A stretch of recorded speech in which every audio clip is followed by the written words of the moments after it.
The Kennedy School is very fortunate to have as its Class Day speaker on June 8th of 1999, a man who can fairly be called the bearer of the torch of justice and equality once carried by the late Martin Luther King, Jr. Jesse Jackson is perhaps the greatest American orator of our time, a speaker of surpassing eloquence. Yet for all of his magnificent speeches, you always know where Jesse Jackson stands. He speaks, as the title of his 1986 book attests, straight from the heart. While too many other public figures use what should be a bullet pulpit to obscure or to qualify or temporize, Jesse Jackson uses it to reveal, to edify, while he mesmerizes. Testifying in no uncertain terms his moral, social, and political vision, Jesse Jackson has enraged many across the political spectrum. But you will always know where he stands, and you will never go to sleep during a Jesse Jackson speech. Jesse Jackson was born poor and raised in the Jim Crow South, eventually became the first viable African-American presidential candidate in American history. He was born in Greenville, South Carolina in 1941. His father was a cotton grader. His mother washed laundry.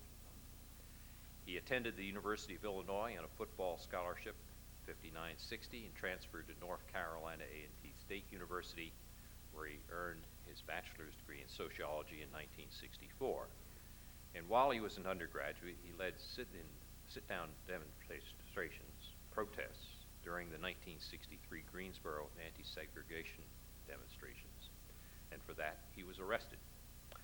He went on to postgraduate work at Chicago Theological Seminary from 1964 to 66, and after watching the Bloody Sunday on television in March 1965, Jesse Jackson journeyed to Selma, Alabama, where he met Martin Luther King and asked him for a job. In 1966, he headed the Chicago branch of the Southern Christian Leadership Conference Operation Breadbasket Project. He rose to be a key aide to Dr. King and was president in Memphis when the civil rights giant was slain there in April 1968. He was ordained a minister in the Baptist Church several months after that tragedy. He founded PUSH, People United to Serve Humanity, in 1971 and has served as executive director from its inception to the present. He was a candidate for the Democratic Party presidential nomination in 1984 and 1988.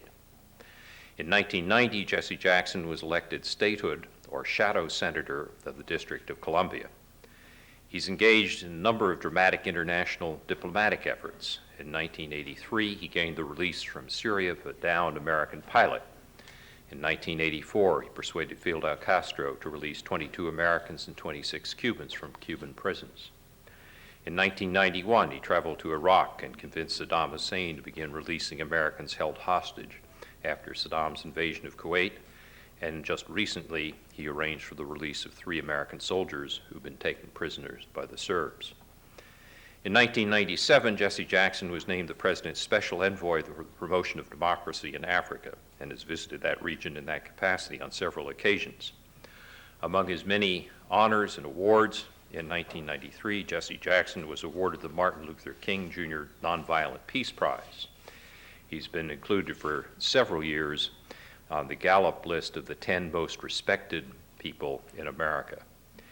He's a recipient of well over 40 honorary degrees, and perhaps last but not least from our point of view, Jesse Jackson has spoken often at the Kennedy School. Most recently in 1996, he delivered the 1996 Theodore White Lecture here at the Kennedy School.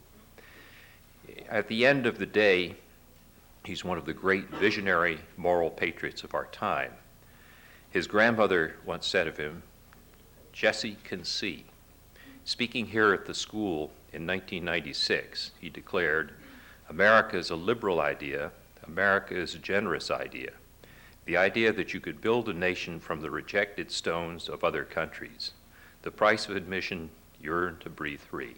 Please join me in welcoming back to the Kennedy School, Jesse Jackson.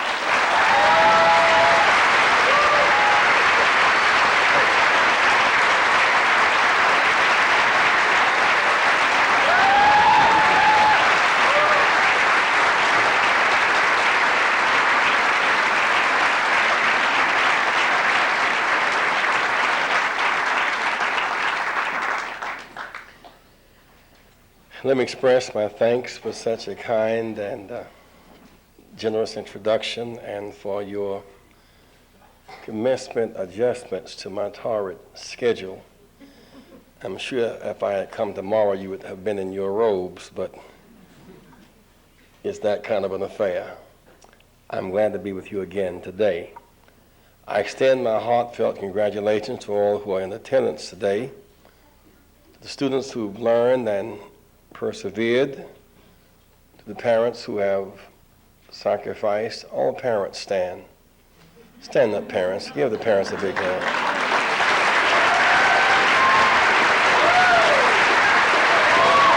Let's hear it.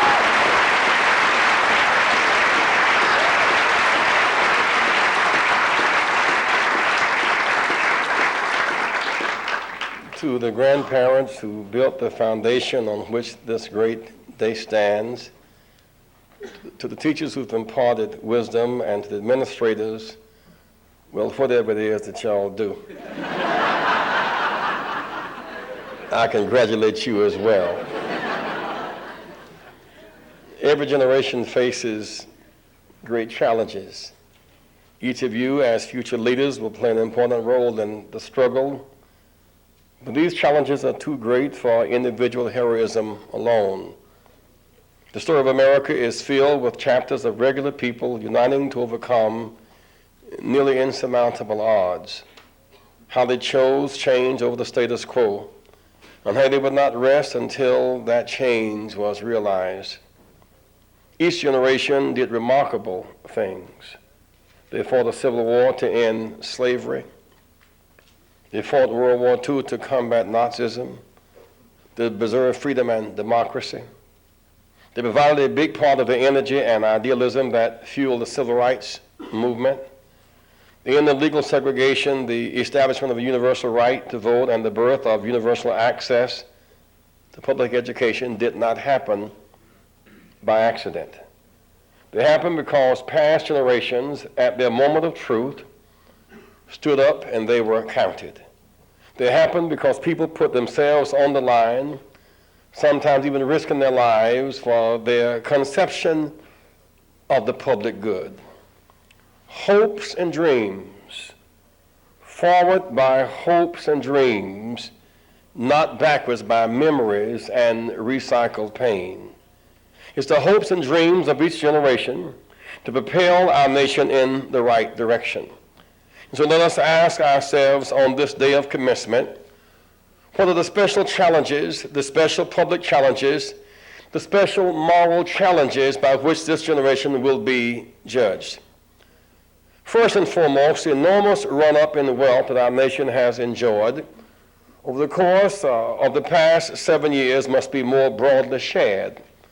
The moral imperative of our day is to leave no one behind. The Marines have it right.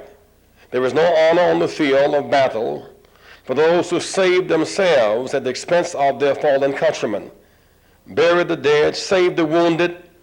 That's the way of the Marines. As it is in war, so it should be in times of peace. There is no honor for a nation that leaves so many countrymen behind economically, especially when the overall performance of the economy is so strong. It's precisely at such a time when our wealth is at its greatest that the shame associated with such an unfair distribution of our nation's wealth is most pronounced. Let us save the wounded who live in our nations.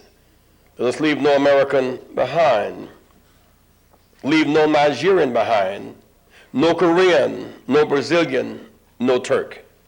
Here in the United States, we have been preoccupied as a nation for all too long with the race gap, the East-West gap. The far greater gap that our nation must confront is the structural gap, the resource gap. Gaps that affect Americans of all stripes and colors and ethnicities. It is this north-south gap that matters most of all.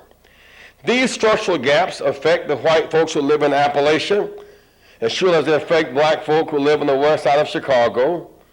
They affect white folk who live in struggling small towns throughout our nation's heartland, just as brown folk in south of Texas. Most poor people are not black and the brown, the white, female, young, and invisible. As students of government and public policy, you have probably heard this line before. In fact, you may have heard me say it before several times. But let me caution you, it's easy to slip back into old preconceived notions and stereotypes. Those of us who have studied the statistics often think we are immune to bias, and that is not the case. So let me say it again. Most poor people are not on welfare. They work every day. They catch the early bus. They sweep the floors. They care for our children. They clean our soil sheets when we get sick. And when they get sick, they cannot afford to lie in the bed they make up every day. We must close the north-south divide. 50 million Americans die every day. 50 million Americans die over a period of time, slowly and painfully, without health insurance. 1,500 die every day from cancer. In our nation's coal fields, a person dies every 6 hours from black lung disease. We can do better, and we're not. It is not right. We're increasingly becoming a nation of first-class jails and second-class schools. Most rural and urban schools are not wired for the internet, but all of the jails are. This jail for profit industry is becoming a source of international shame and disgrace. Of the 2 million Americans in jail, 90% are high school dropouts, 92% are functionally illiterate, the 76% recidivist rate. They go to jail ignorant and sick, and after a year they leave sicker and slicker and return quicker. We often think of China as an oppressive country, but we incarcerate 500,000 more people in this country, despite the fact that we have less than 1/4 the population of China. It's in Boston, the Athens of America, a place called Burke High, not far from here, on wide and peeling paint, downtown Boston, the glamour slammer, a first-class jail. First-class jails, second-class schools, source of international shame and disgrace. The poor and the unlearned of this country are becoming fodder for the growth of the jail industrial complex.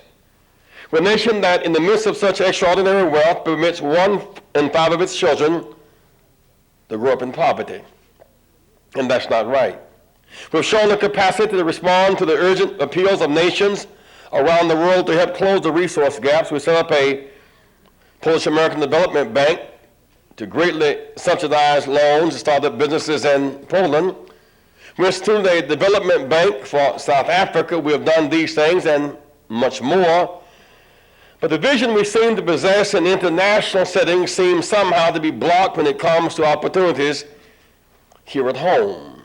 For example, there's yet no domestic equivalent to OPIC, the Overseas Private Investment Corporation, a federal agency that guarantees American venture capital investment abroad. I say America's emerging markets deserve a chance to grow here at home. Let's bring Wall Street to Appalachia, Wall Street to Harlem, Wall Street to the Mississippi Delta.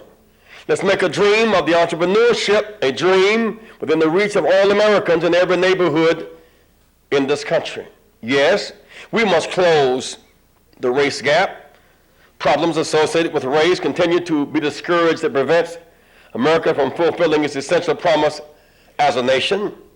We could close the race gap entirely, and still huge structural gaps would persist. Race walls, like religious walls, limit our potential and our market growth. Race walls limit our growth, our ability to expand, to see the real world as it actually is. Inclusion must extend beyond athletic teams. It is the key to growth at every level of human endeavor. Yet if we were to launch an all-out assault to close the resource gaps, to close the north-south gaps, I'm certain that many of the issues that are now viewed through the prism of race but disappear in a hurry. The central challenge of your generation is to close this north-south gap, to bridge the ever-widening chasm between the haves and the have-nots, the surplus and the deficit cultures. If not now, when? We are a rich nation, much richer than a decade ago. We enjoy a federal surplus, thought unattainable only several years ago. But recently, we could build on the special strengths of a peacetime economy. But now we're no longer at peace. We've been dangerously close to a third world war. We're for the time being still at war with Yugoslavia. Let me now turn from an examination of the challenges that face your generation to an examination of how those who are currently in power responded to the challenge of this war.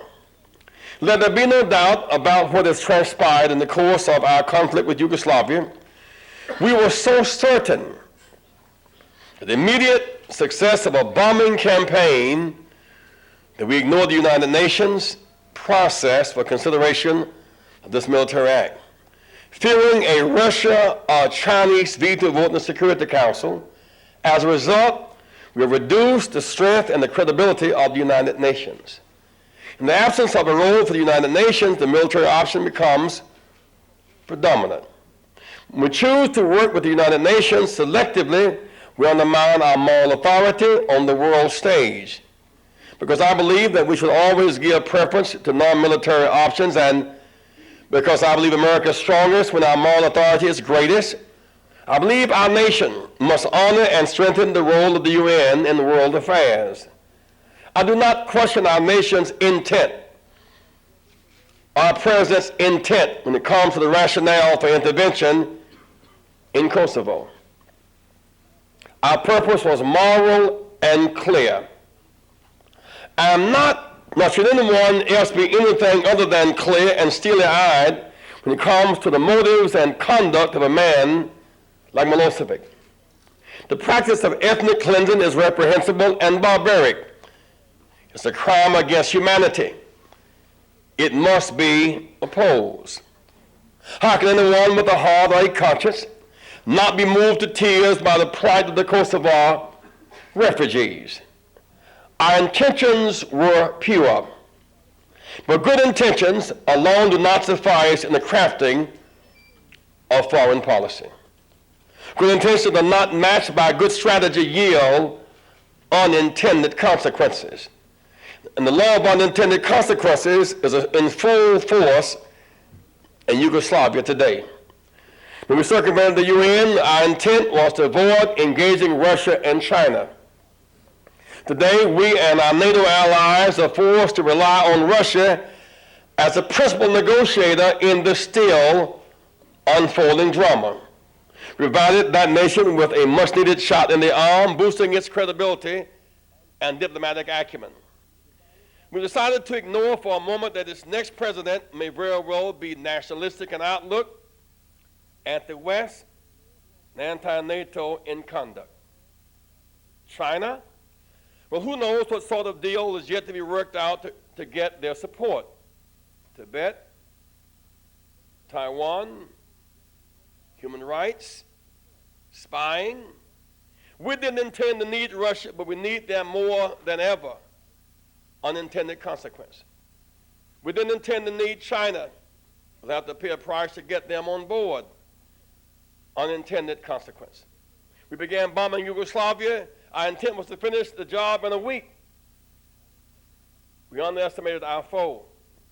1 week stretched into 10, and the weeks extend. Our intent was to do all we could do to avoid killing civilians. We killed thousands and called them collateral damage. The hospitals of Yugoslavia are filled with children suffering from severe psychological trauma. Our intent was not to be heartless, or to appear to be heartless, but for much of the world, heartless is precisely how we are perceived. We didn't intend to damage the environment and the ecology of Yugoslavia beyond repair, so that farmers couldn't grow and women fear pregnancy for the next 10 years. Yet an impending ecological nightmare is exactly what looms before us. The ozone layer will be severely damaged, will affect northern Europe, North America, as the wind blows. This reminds me of what happened when the Chernobyl accident occurred. Here in the U.S., newscasters reported and kind of shirked.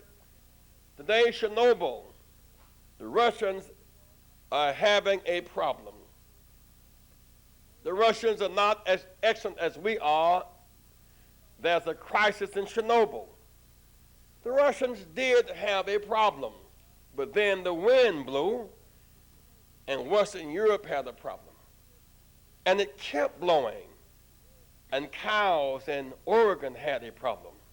We live in a global village. Our intent was to help rescue and make secure the lives of 1 million people.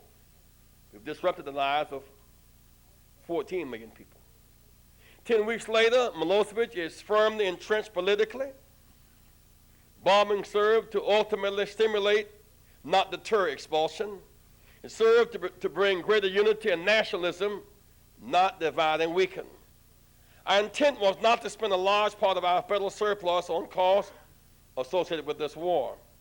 But when the cost of bombing are added to the cost of keeping our troops there, which in turn must be added to the extraordinary cost of rebuilding the bombed-out nation, the total bill is expected to rise beyond $30 billion.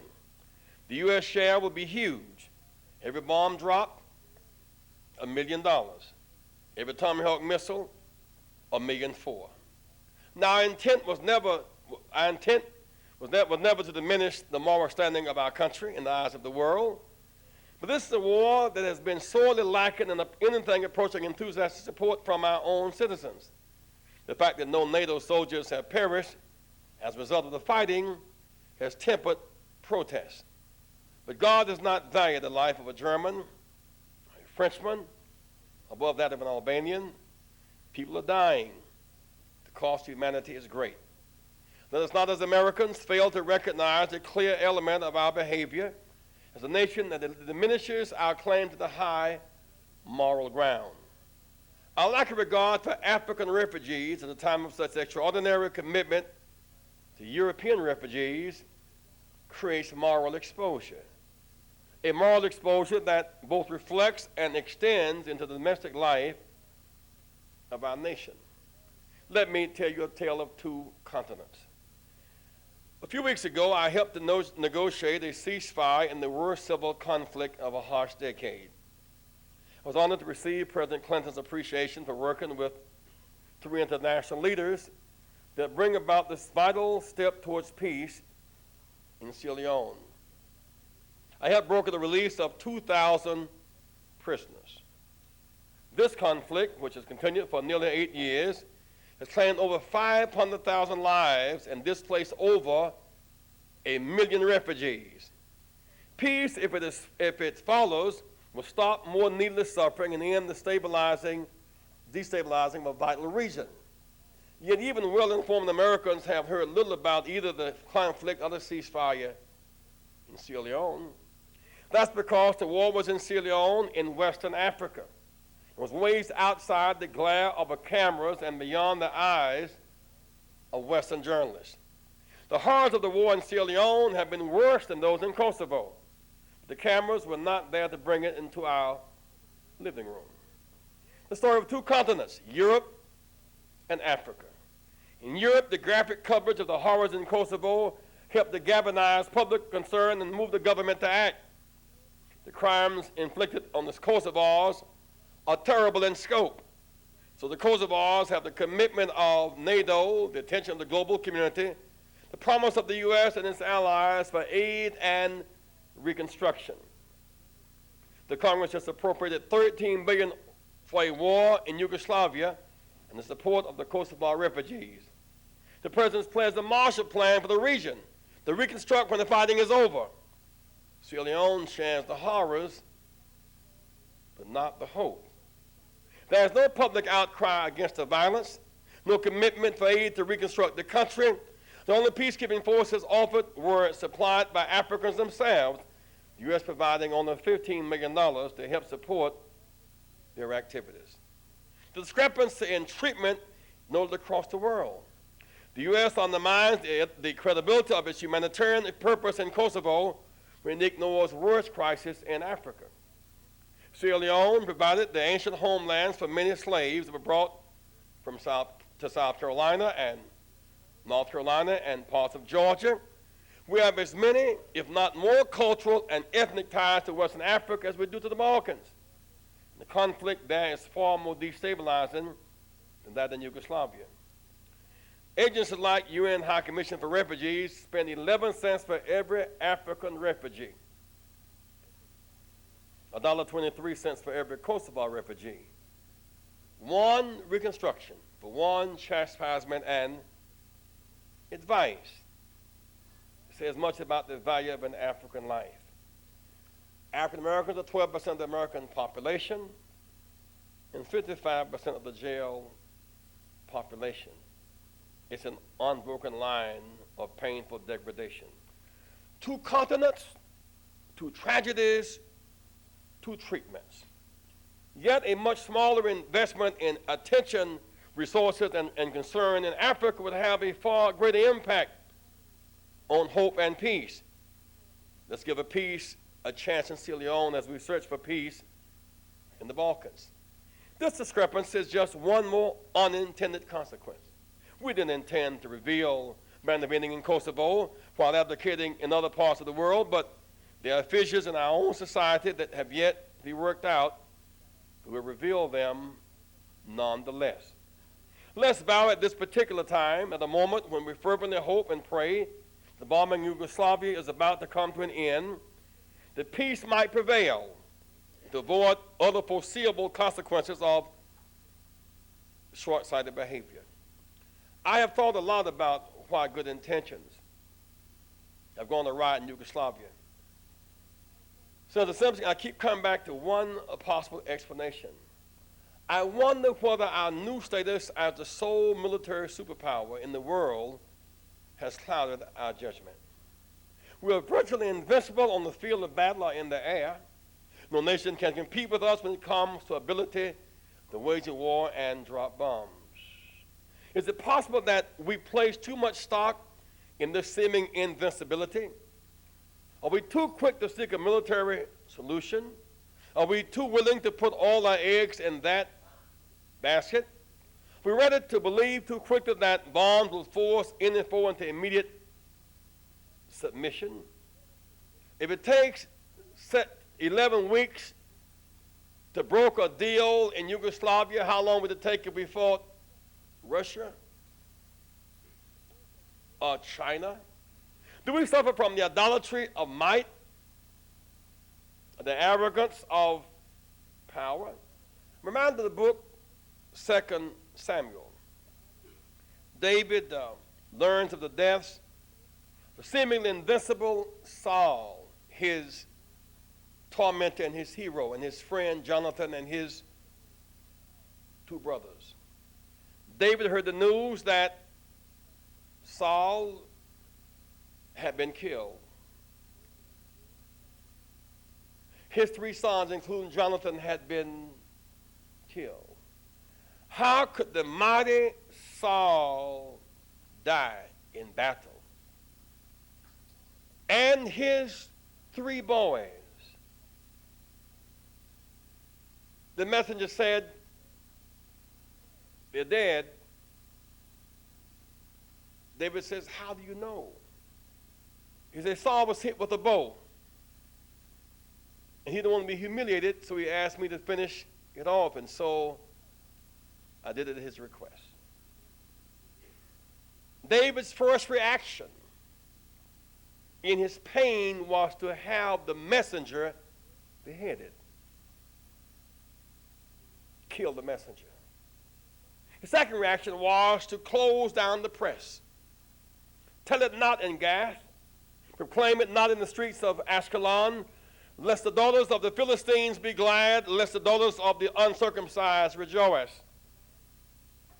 Saul and Jonathan, David lamented. In life they were loved and gracious. In death they were not parted.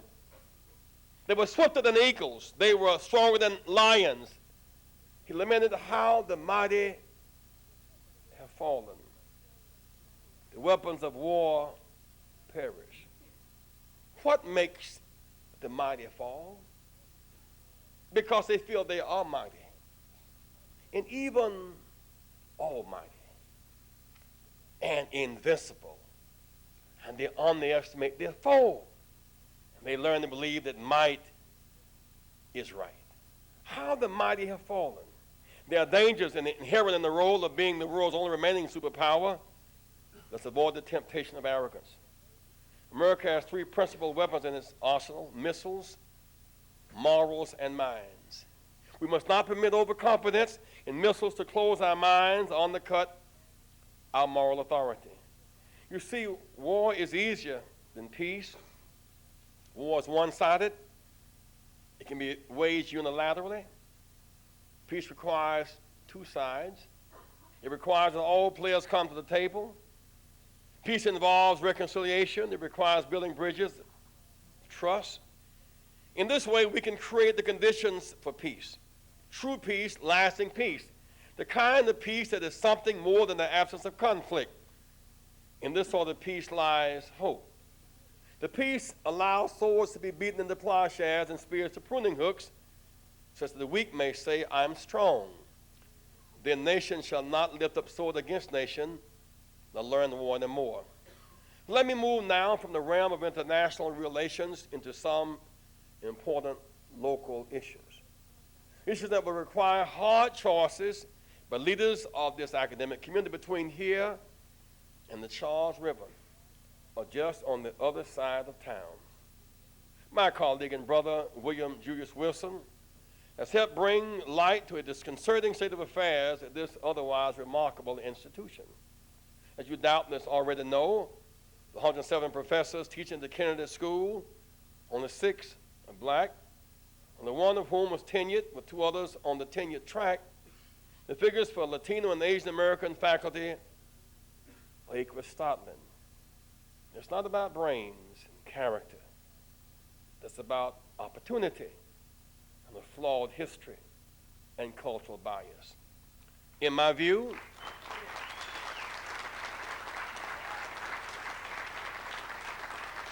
we do not even need to enter into discussion of affirmative action in hiring or the popularity of courses with a racial focus to resolve this issue. What needs to be done is clear. At the same time, it is counterproductive to engage in finger-pointing or name-calling.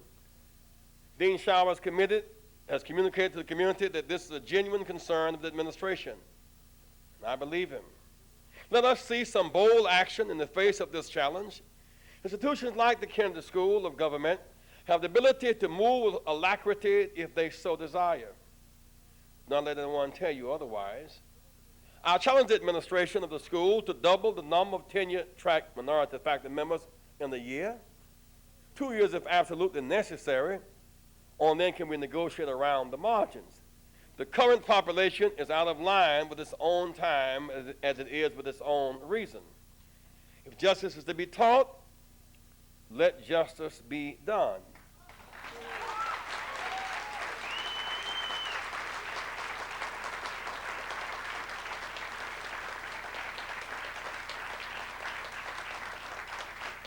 If this institution desires to instill in its students the ability to make just choices, then lead by example. But there's nothing more setting an example of a justice than racial diversity in faculty. What a great opportunity.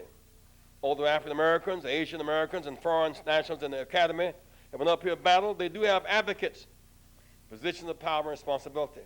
Not all people have such support. That's why I commend the action of those students who on March 9, rather in favor of a living wage for Harvard University employees.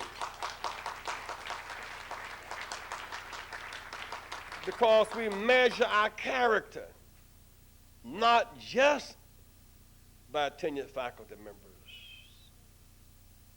or by Wall Street's success or by books written or books read.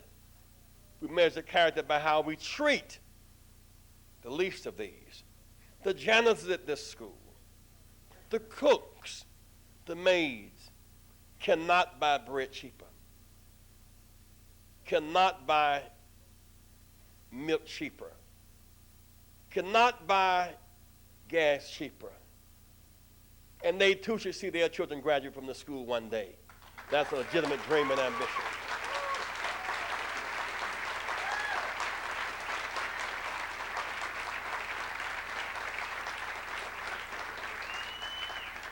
Harvard is a leader in so many areas. Last fall, I held a rally and economic roundtable in Appalachian, Ohio. By that time, Professor Mark Moore had already worked with faculty from Ohio University in Appalachian, Ohio, set up an Executive Leadership Institute. If Harvard's leadership in public affairs can extend into the foothills of the Appalachians, it should cover its own backyard. And so I call on you, the leaders of the future, to always be ready to do the more difficult thing, to walk boldly, and to do justice. Justice is about policy. It's about attitude. It's about outlook. The sworn enemy of those who would do justice is cynicism, the collapse of faith. As you make the important choices of your life, guard against the loss of faith.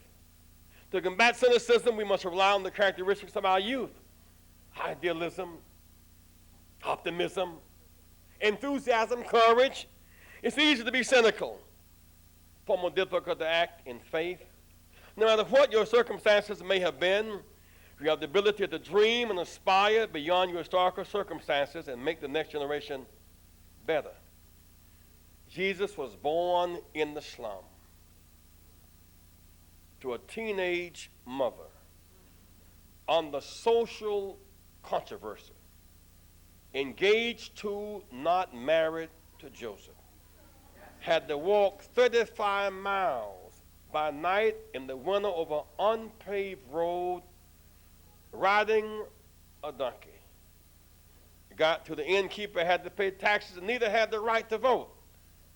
And told you got here late, you don't have pedigree, the guy you're with is not your husband. Get out.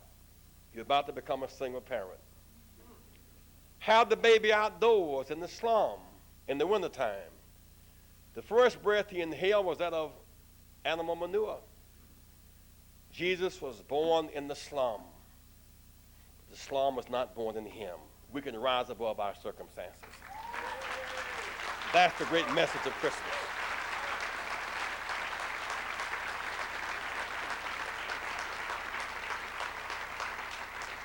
And so make the great character choices of your time.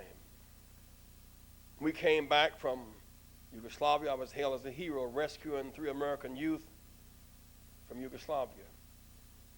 I want to rescue American youth from dropping out of school here in Boston and New York and Chicago and Mississippi.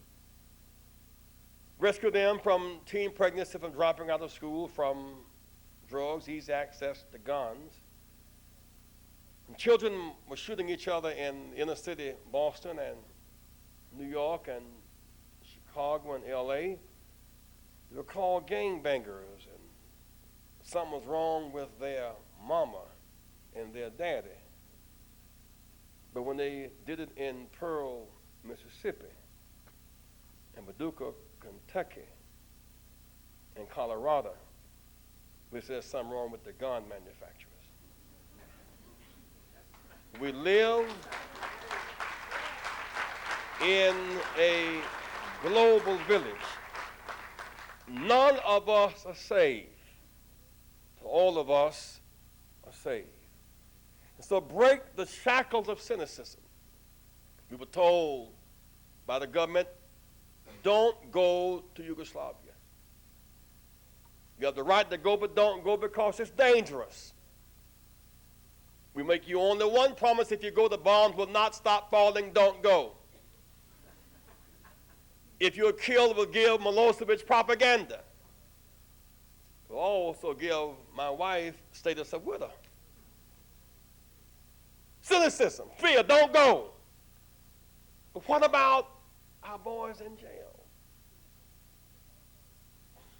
What about the kangaroo court? What about their lives? Put them on hold. Cynicism said no, faith said yes. I'm going to say, but you prayed with him. I prayed with him. I prayed with Castro. I prayed with Assad. I prayed with Saddam Hussein. I didn't pray to them. I prayed for them. And prayed as Moses prayed, harden not the heart of Pharaoh. Jesse Jackson, why did you hold their hand? Because they had the key to the jail cell in their hand.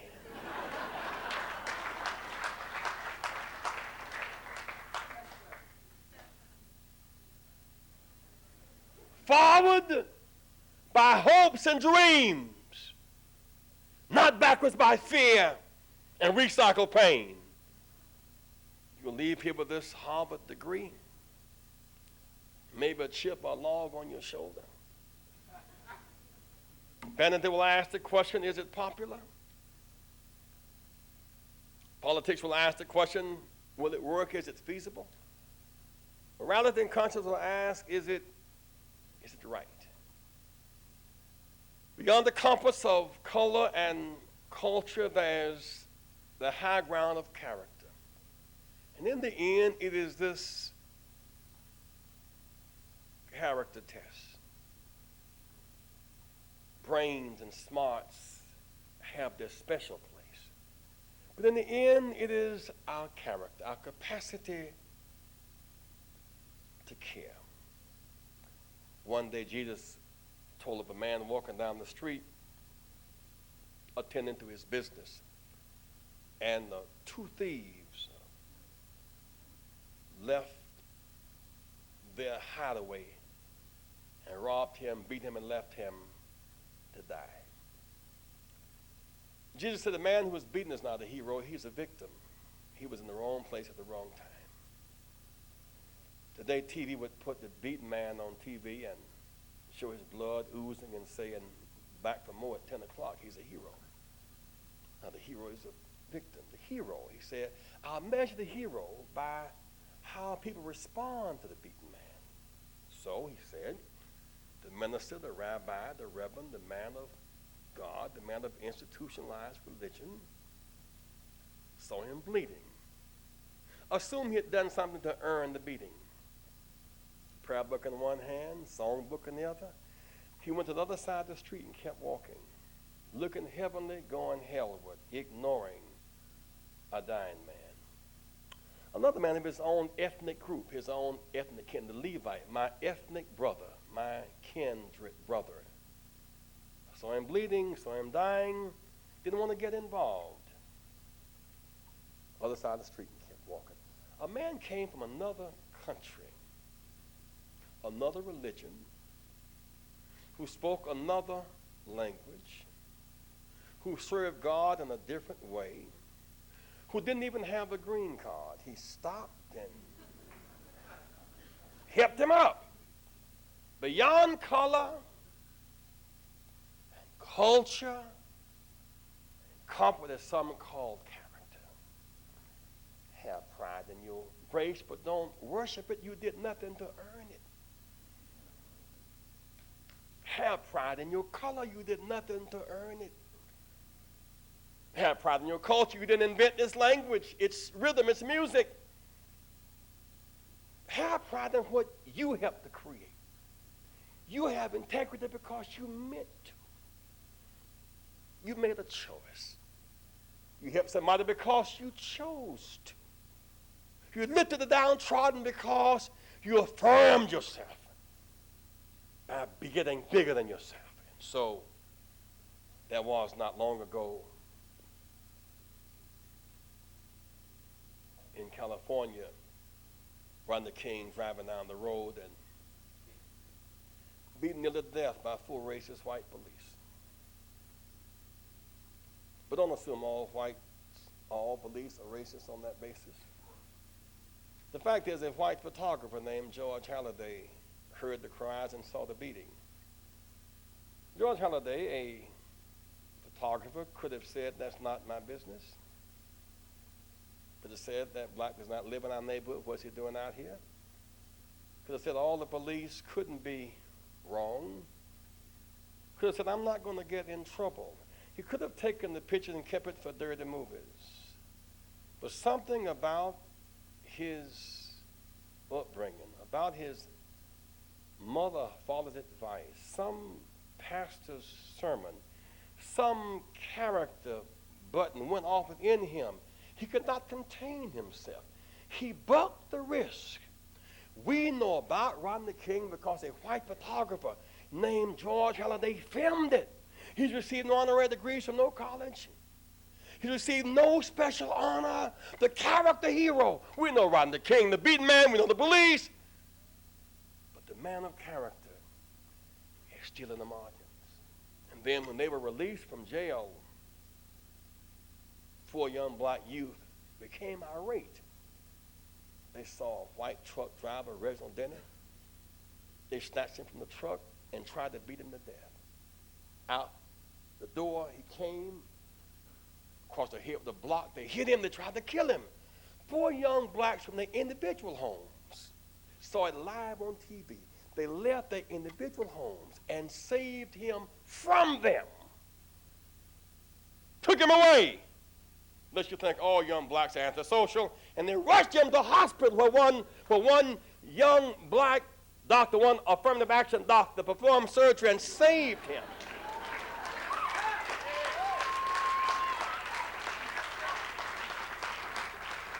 Beyond culture, beyond color, it's character. The high plateau, the stuff of which great nations are built and saved. God bless you.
Maria is a graduate of the Kennedy School and is now working for Reverend Jackson.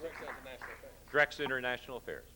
Anyway, we want to say that, as I suspected, nobody slept through that. And we're deeply grateful to Reverend Jackson for a wonderful inspiration with which to end the school year. There is a small reception here in the area behind the podium, to which you're all welcome. Reverend Jackson can spend some time with us before he has to go off to the airport. And again, please join me in thanking him for a wonderful way to end the year.